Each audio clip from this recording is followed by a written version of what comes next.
menyampaikan pengantar, nanti mungkin ada tanya jawab dari para pihak. Dipersilakan. Terima kasih. Yang mulia para hakim, berikut ini saya mau memaparkan bahwa dalam kaitan dengan pemilihan umum Februari lalu yang singkat pemilu, ada unsur-unsur yang kalau betul-betul terjadi merupakan pelanggaran etika yang serius, serta apa implikasi pelanggaran itu. Sebelumnya izinkan saya mengajukan 7 catatan tentang etika. Pertama, etika. Dengan etika dimaksud ajaran dan keyakinan tentang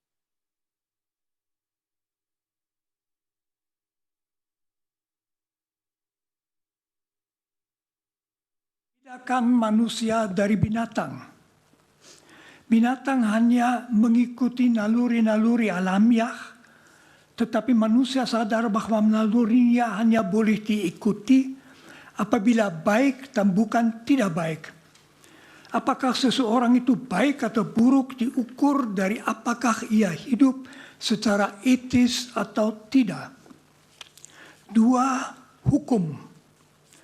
Tuntutan-tuntutan paling dasar etika sejak ribuan tahun dituangkan manusia ke dalam ketentuan-ketentuan hukum. Misalnya larangan untuk menyiksa orang lain. Jadi tidak memperhatikan hukum yang berlaku dengan sendirinya merupakan pelanggaran etika. Saya tidak masuk masalah konsensus objekto. 3. Etika dan hukum. Agar manusia dinilai baik secara etis, tak cukup ia tidak melanggar hukum.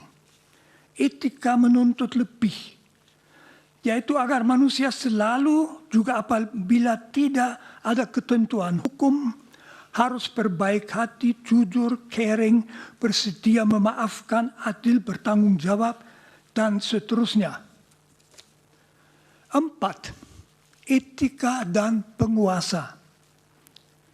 Apalagi itu berlaku bagi seorang penguasa, misalnya seorang presiden.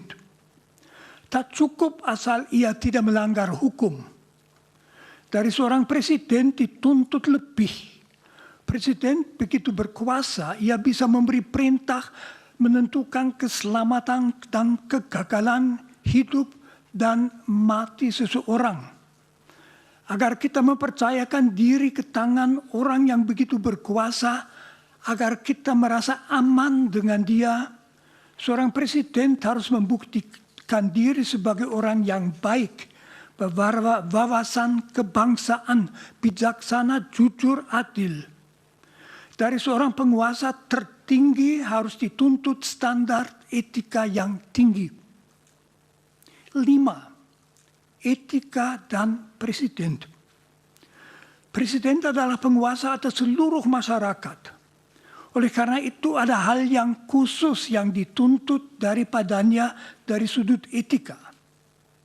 Pertama, ia harus menunjukkan kesadaran bahwa yang menjadi tanggung jawabnya adalah keselamatan seluruh bangsa. Segala kesan bahwa ia misalnya memakai kekuasaannya demi keuntungannya sendiri atau demi keuntungan keluarganya adalah fatal. Maka seorang presiden harus menjadi milik semua, bukan hanya misalnya milik mereka yang memilihnya.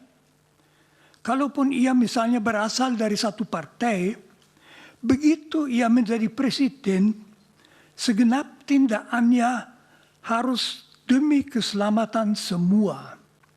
Memakai kekuasaan untuk menguntungkan pihak-pihak tertentu membuat presiden menjadi mirip dengan pimpinan organisasi mafia.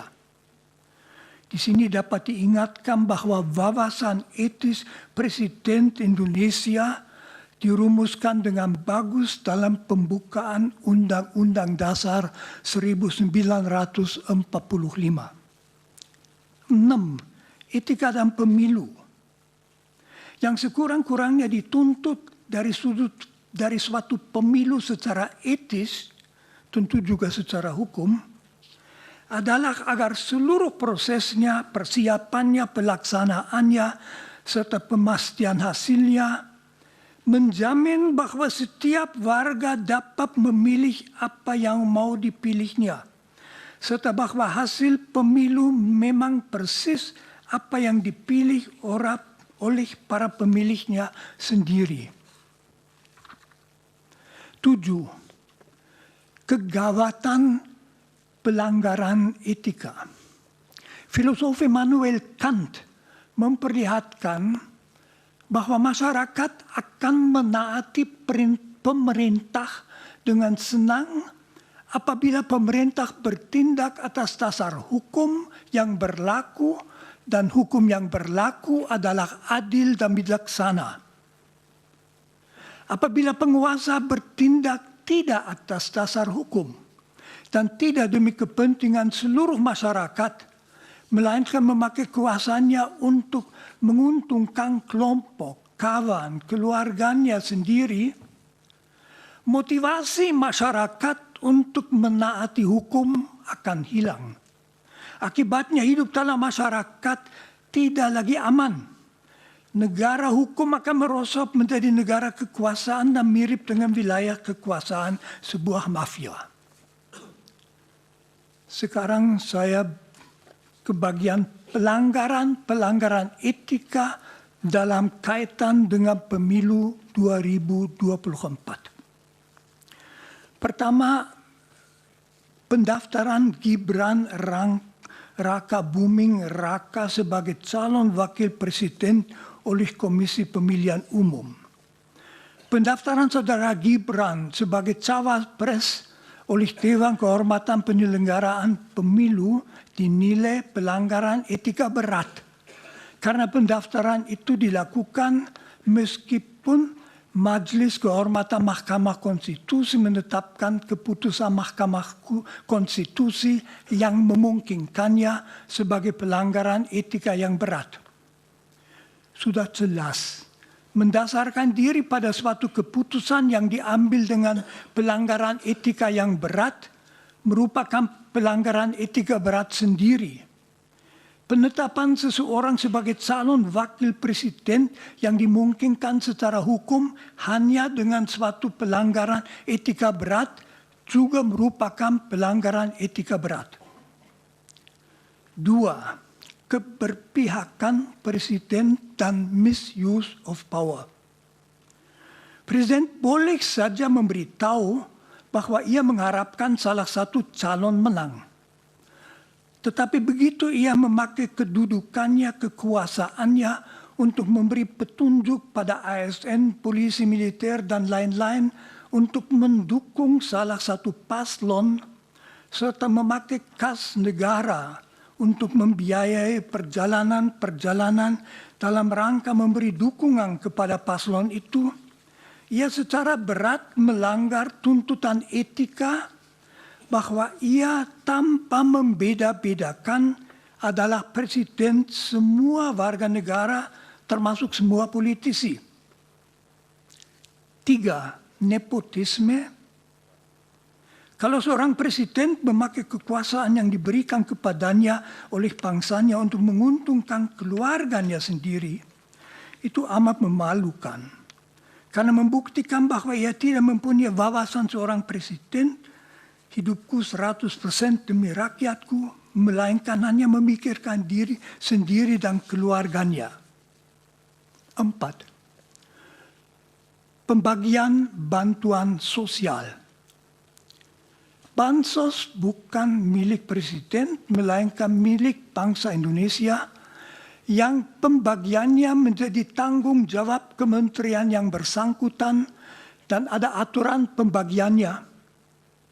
Kalau presiden berdasarkan kekuasaannya begitu saja mengambil bansos untuk dibagi-bagi dalam rangka kampanye paslon yang mau dimenangkannya, maka itu mirip dengan seorang karyawan yang diam-diam mengambil uang tunai dari kas toko.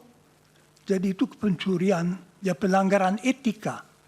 Itu juga tanda bahwa ia sudah kehilangan wawasan etika Dasarnya tentang jabatan sebagai presiden, yaitu bahwa kekuasaan yang ia miliki bukan untuk melayani diri sendiri, melainkan melayani seluruh masyarakat.